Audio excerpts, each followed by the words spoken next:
Oh, thank you, Mr. Speaker. I also rise to make just a few comments on what has taken place earlier today.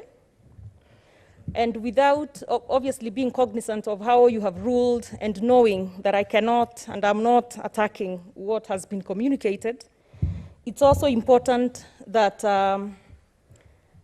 I just ask, or I just pause, or I just state a few facts for the record, because it's important, and it is a house of record after all. I would hope that in the future, we would see more of really due process in these sorts of things. It's happened before on the other side of the aisle. But in that scenario, and the reason I bring it up is because the others have mentioned it before, so it's important that I also just make a note of it, or just state it, that when the previous leader of minority, Senator Wetangula, was initially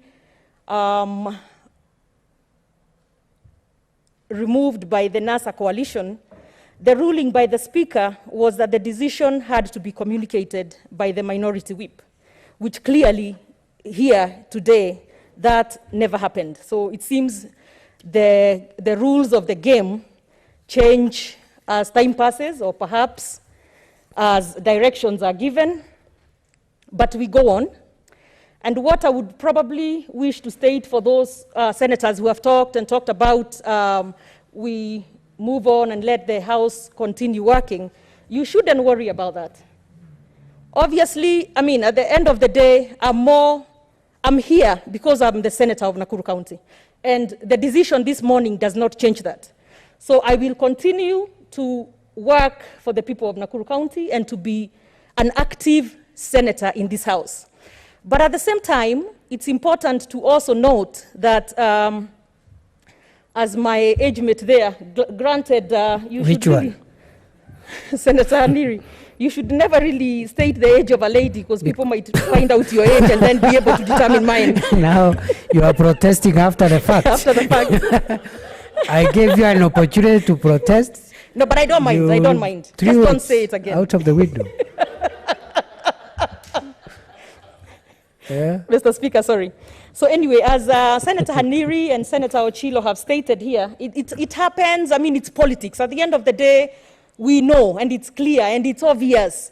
When you have a list here that includes an independent senator in the House, it is a travesty of justice. But at the same time, we are just going to sit here and pretend and continue that it's business as usual. And we shall continue doing that. And it will happen again as it happened before, and it will happen in the future.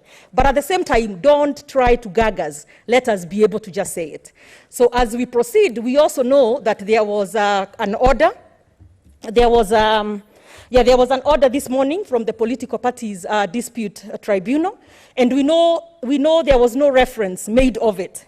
So as we continue to just bend the law, continue with the fraud, and continue with everything, then perhaps we should not continue sitting here and pretending that as a parliament we are independent, because we are not.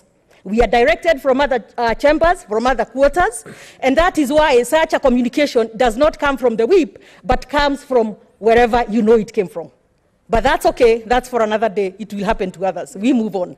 But we shall fight and continue fighting for our cause, and we are sure and we know, and it's no secret, that probably the reason we were replaced in a dictatorial manner and probably did not follow the proper procedure is because we are independent-minded.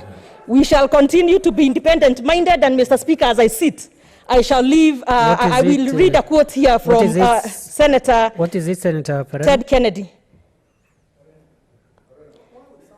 Why does Senator... Anyway, calm down. She's on a point of order. What is it? What is out of order?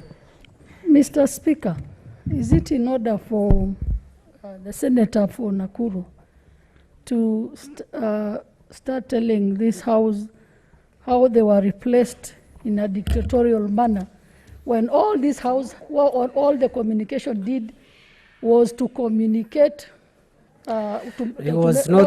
she has not, let me cut you short. She has not said that they were removed by the House in a dictatorial manner. He's talking about their removal elsewhere, which is our opinion, because when I sit here, I protect the House. So she has not broken any standing order. I Proceed, stand by Senator them. Kihika. You are quoting George F. Kennedy. Tenet Kennedy, yes. Allow me to continue, because the sensitivity on the other side of the aisle is a bit concerning this morning. But grow some thick skin. We shall be here and we shall continue moving. They are too sensitive. They keep rising. Please inform. It's what Senator Wetangula says, mourning more than the bereaved. Yes, I was about to actually, before I sit, quote one Ted Kennedy, who, before he passed on, was a senator. Order, Senator Kaniri, Senator Mazayo. Oh, Proceed, okay. Senator Kihika. Thank you. So as I was saying, because we know that the reason what happened, or the reason that there was a coup, is maybe because we are a little more independent-minded than would be okay in some quarters.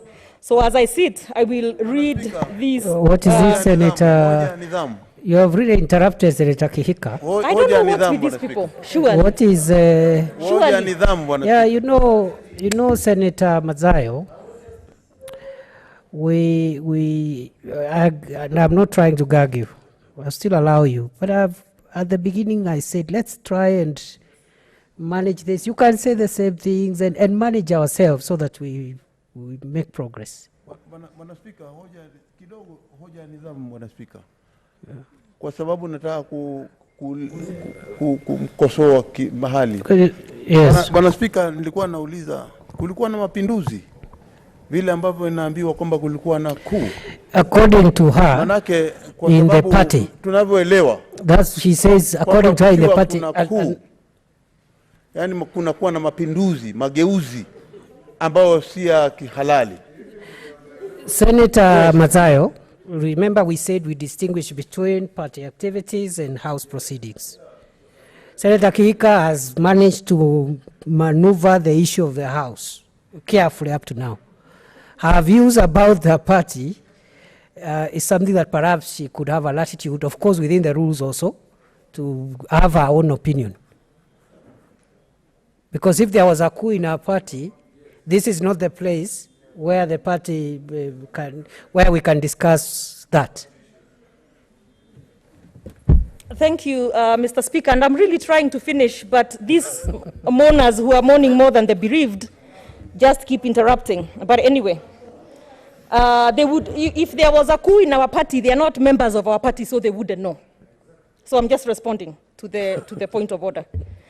But anyway, like I said, sometimes it's difficult when you're independent-minded, and sometimes it's difficult when you see things differently. However, I want to also still thank the senators in the Jubilee Party who had given me the privilege to serve them as the whip in the House, so I want to thank them.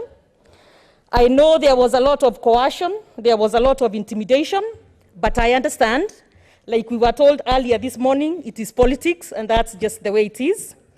So, with the cause that I have been pursuing, I will continue to even pursue it more vigorously. I know one of the issues that they had with me was because I stood up for the people of Kariobangi, and I'm told I'm a whip, I should not be able to speak on evictions in Kariobangi. So here is the quote from Ted Kennedy as I sit. For all those whose cares have been our concern, the work goes on. The cause endures, the hope still lives, and the dream shall never die. So we may be down, but we are not out. Thank you, Mr. Speaker.